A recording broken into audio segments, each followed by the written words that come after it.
ಬರೋದಾದರೆ ಇದು ಇನ್ನೂ ಜನವರಿ ಫೆಬ್ರವರಿ ಹೇಳಕ್ಕೆ ಬರೋದಿಲ್ಲ. ನಾನು ಮೊನ್ನೆ ಹೇಳಿದ್ದಲ್ಲಿ ನಿಮ್ಮ ಇದರಲ್ಲಿ ಕಾರ್ತಿಕ ಮತ್ತು ಆಶ್ವೀಜದಲ್ಲಿ ಹಳ್ಳಿಗಳಲ್ಲಿ ಹೆಚ್ಚಾಗ್ತದೆ ಕಾಯಿಲೆ ಇದು ಅಂತ ಹೆಚ್ಚಾಗ್ತಾ ಇದೆ. ಆಮೇಲೆ ಇನ್ನೂ ಮಳೆ ಬರೋ ಲಕ್ಷಣಗಳು ಭಾಳ ಇದ್ದಾವೆ, ಜನಗಳಲ್ಲಿ ಅಶಾಂತಿ ಆಗ್ತಕ್ಕಂಥದ್ದು ಲಕ್ಷಣಗಳಿದ್ದಾವೆ. ಏನು ಯುಗಾದಿ ಮೇಲೆ ಇದನ್ನು ನಿರ್ಣಯಿಸಬೇಕು ಏನು ಅಂತ. ನೆಕ್ಸ್ಟು ಇನ್ನೊಂದು ಸೆಕೆಂಡ್ ಟೈಪ್ ಇದೇ ಟರ್ನ್ ಆಗ್ತಾಯಿದೆ. ಟರ್ನ್ ಅಂದರೆ ಕಾಯಿಲೆ ವಾಯು ಬಗ್ಗೆ ಬರುವಂಥದ್ದು. ಈ ಕೊರೋನಾ ವಾಯುವಿಂದ ಬರೋದಲ್ಲ, ವಾಯು ಮಾಧ್ಯಮ ಅಲ್ಲ ಇದಕ್ಕೆ. ಕೊರೋನಾ ತೂಕವಾಗಿರುತ್ತಿದ್ದು, ತೂಕವಾಗಿರೋದ್ರಿಂದ ಕೆಮ್ಮಿದರೆ, ಕೆಕ್ಕಿಸಿದರೆ, ಉಗಿದ್ರೆ ಕಫ ಬಂದು ಆ ಕಫ ನಮ್ಮಲ್ಲಿ ಬರ್ತದೆ ವೈರಸ್ ಅಂತ. ಈಗ ನೆಕ್ಸ್ಟ್ ಇದು ಇನ್ನೊಂದು ಸ್ಟೆಪ್ ಏನೋ ವಾಯು ಗಾಳಿಯಿಂದ ಬರುವಂಥದ್ದು, ಅದು ಬಂದು ಮಾನಸಿಕ ವಾಸ್ತೆ ತರುವಂಥ ಕಾಯಿಲೆ ಇದೆ. ಅದ್ರ ಬಗ್ಗೆ ಇನ್ನೂ ಒಂದು 2-3 ತಿಂಗಳು ಕಳೀಬೇಕು ಅದರಲ್ಲಿ. ಅದು ಒಟ್ಟು ಮನುಷ್ಯ ಎಚ್ಚರವಾಗಿದ್ದು ಆರೋಗ್ಯ ಕಾಪಾಡ್ಕೊಂಡು ಸ್ವಚ್ಛತೆಯನ್ನು ಕಾಪಾಡ್ಕೋಬೇಕು ಮನುಷ್ಯ.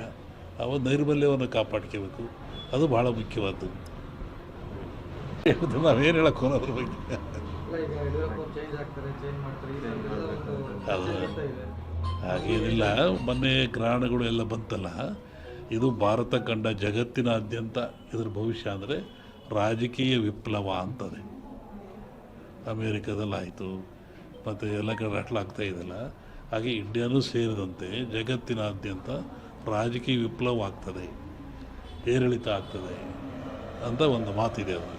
ಅದು ಗ್ರಹಣಗಳು ಫಲದಿಂದ. ಅದಿನ್ನೂ ಡಿಸೆಂಬರ್, ಇನ್ನೂ ಒಂದು ಜನವರಿ ಒಳಗೆ ಟೈಮ್ ಇದೆ ಅದಕ್ಕೆಲ್ಲ. ಒಬ್ಬರು ವಿಷಯ ನಾನು ಹೇಳಲ್ಲ, ಜಗತ್ತು ರಾಜಕೀಯ ವರ್ಗದ ಬಗ್ಗೆ ವಿಪ್ಲವ ಅಂತ ಹೇಳ್ತಾರೆ.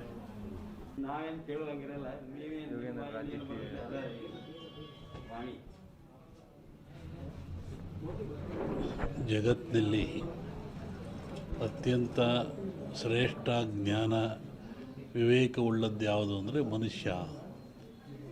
ಮನುಷ್ಯನಿಗೆ ಬುದ್ಧಿಶಿ ಇದೆ, ಜ್ಞಾನ ಇದೆ, ತಿಳುವಳಿಕೆ ಇದೆ ಅಂತ ಹೇಳ್ತಾರೆ.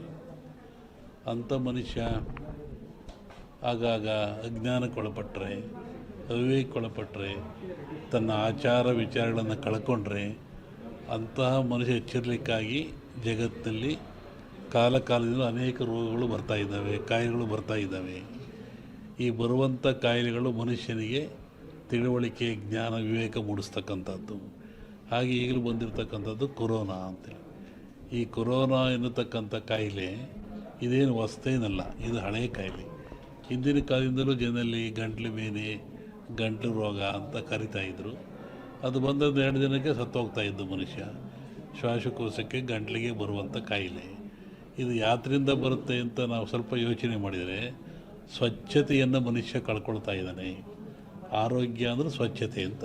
ಆ ಕಳ್ಕೊಳ್ಳೋದ್ರಿಂದ, ಸ್ವಚ್ಛತೆ ಶುದ್ಧ ಇದರಿಂದ ಮನೆಯಲ್ಲಿ, ಹೊರಗೆ, ಒಳಗೆ ಎಲ್ಲ ಕಡೆ ಕಳ್ಕೊಂಡ್ರೆ ಕಾಯಿಲೆ ಬೆನ್ನಡ್ತಾ ಇದೆ. ಇಂತಹ ಕಾಯಿಲೆ ಇದು ಘೋರವಾಗಿರ್ತಕ್ಕಂಥ ಕಾಯಿಲೆ.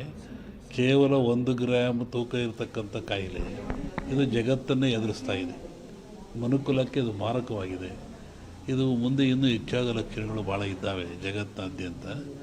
ನಾನು ಹಿಂದೆ ಒಂದು ಹೇಳಿದ್ದೆ, ಸಿರಿವಂತ ಮಗನುಟ್ಟಿ ಆಳುವನು ಮುನಿಪುರವ, ಯುದ್ಧವಿಲ್ಲದೆ ಮಡಿಯ ಪುರವಲ್ಲ ಕೂಳಾದೀತು.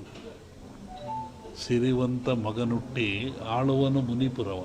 ಮುನಿಪುರ ಅಂದರೆ ಅಮೇರಿಕಾ ದೇಶವನ್ನು ಸನ್ಯಾಸಿ ಊರು ಅಂತ ಕರೀತಾರೆ. ವಿಷ್ಣು ವಾಮಾವತಾರದಲ್ಲಿ ಅಲ್ಲಿ ಅವನು ಭೂಮಿ ತೊಳೆದಿದ್ದು, ಸಂಪದ್ಭರಿತ ರಾಜ. ಅದು ಸನ್ಯಾಸಿ ದಾನ ಕೊಟ್ಟದ್ದು, ಅದನ್ನು ಮುನಿಪುರ ಅಂದರು. ಆ ಮುನಿಪುರ ಒಬ್ಬ ಸಿರಿವಂತ ಹುಟ್ಟಿ ಆಳ್ತಾನೆ. ಡೊನಾಲ್ಡ್ ಯಾರ ಮನೆ ಹೋದ ಹಚ್ಚಿದಿರ ನೀರು, ಅದೇನು ಅಗ್ನಿ. ನಾವು ನಿತ್ಯ ಬಾಳಲಿಕ್ಕಾಗಿ, ಬದುಕಲಿಕ್ಕಾಗಿ ಆಹಾರ ತಯಾರು ಮಾಡ್ತೀವಲ್ಲ, ಅದು ಯಾವುದು? ಅಗ್ನಿಯ ಮುಖಾಂತರ. ಹಾಗೆ ಅಗ್ನಿ ಜಗತ್ತಿನ ಚರಾಚರಕ್ಕೆ, ಮನುಕುಲಕ್ಕೆ ಆದರ್ಶ, ಅವಶ್ಯಕ. ಅಗ್ನಿಯಿಂದ ಯಾವುದೂ ಇಲ್ಲ. ಧಾರ್ಮಿಕವನಾಗಿ ಅಗ್ನಿಗೆ ಭವಿಷ್ಯವನ್ನು ಕೊಡ್ತೀವಿ ಅಂತ ಹೇಳೋದು ಒಂದಾದರೆ, ಅದನ್ನು ವಿರೋಧ ಮಾಡೋದು ಒಳ್ಳೆತನ ಅಲ್ಲ. ಯಾಕೆ ವಿರೋಧ ಹೇಳಿದ್ರೆ, ಅಗ್ನಿಯೇ ಆಧಾರ ನಮಗೆ. ಅನ್ನ ಮಾಡಲಿಕ್ಕೆ, ಚಹಾ ಕುಡಿಲಿಕ್ಕೆ, ಒಂದು ರೊಟ್ಟಿ ಮಾಡಿಕೊಳ್ಳಲಿಕ್ಕೆ ಏನು ತಿನ್ನೋಕ್ಕೆ ಅಗ್ನಿ ಬೇಕು. ಅಗ್ನಿ ದೈವೋ ಭವ. ವೈಜ್ಞಾನಿಕೂ ಅಗ್ನಿ ನಮಗೆ ಬೇಕಾಗ್ತಾನೆ. ಆನಂತರ ಕಟ್ಟಿಗೆಗಳು, ಹೊಸ್ವಿಯಕ್ಕ, ಮಾವು, ಮುತ್ತಗ ಇವೆಲ್ಲ ಬರ್ತವೆ. ಒಂದೊಂದು ಗಿಡದಲ್ಲಿ ಒಂದೊಂದು ಶಕ್ತಿ ಇರ್ತದೆ. ಒಂದೊಂದು ಫಲವನ್ನು ಕೊಡ್ತವೆ. ಕಾಡಿನಲ್ಲಿ ಋಷಿಗಳು ಆಶ್ರಮದಲ್ಲಿ ಯಜ್ಞವನ್ನು ಮಾಡ್ತಾ ಇದ್ರು, ಹೋಮವನ್ನು ಮಾಡ್ತಾ ಇದ್ರು. ಅಂದರೆ ಆ ಧೂಮದಿಂದ, ಆ ಹೊಗೆಯಿಂದ ಪರಿಸರ ಶುದ್ಧವಾಗ್ತಾ ಇತ್ತು. ಮತ್ತೊಂದು ಒಳ್ಳೆ ಮಳೆ ಬೆಳೆಗಳು ಬರ್ತಾ ಇತ್ತು.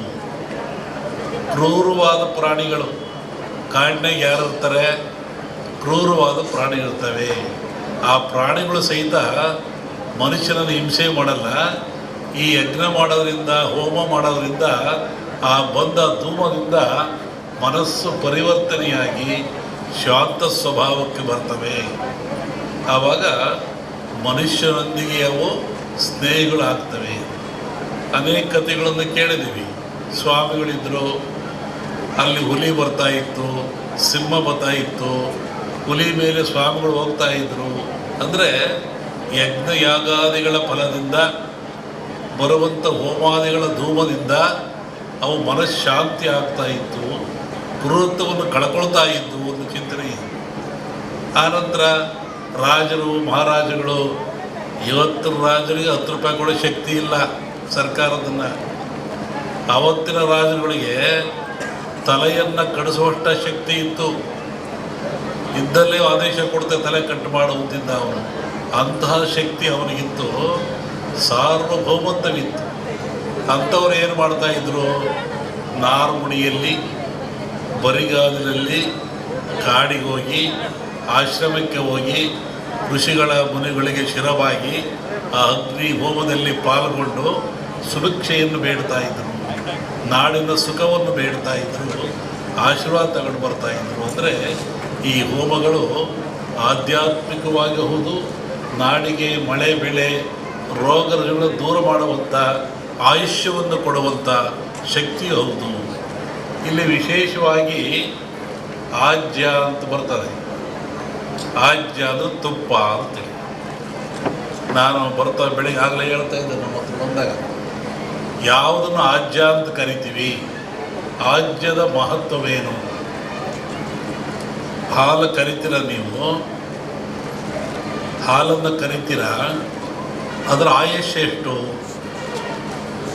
ಹಾಲಿನ ಆಯುಷ್ಯ, ಹಾಲು ಕರೆದ ಹಾಲಿಗೆ ಆಯುಷ್ಯ ಎಷ್ಟು? 12 ಗಂಟೆ.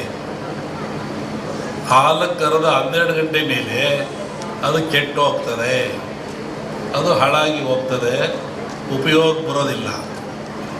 ಮನುಷ್ಯ ಭಾಳ ಬುದ್ಧಿವಂತ. ಈ ಹಾಲನ್ನು ಕೆಡದಂಗೆ ಇಟ್ಕೊಂಡು ನಾನು ಉಪಯೋಗ ಮಾಡಬೇಕು ಅಂತಾನೆ.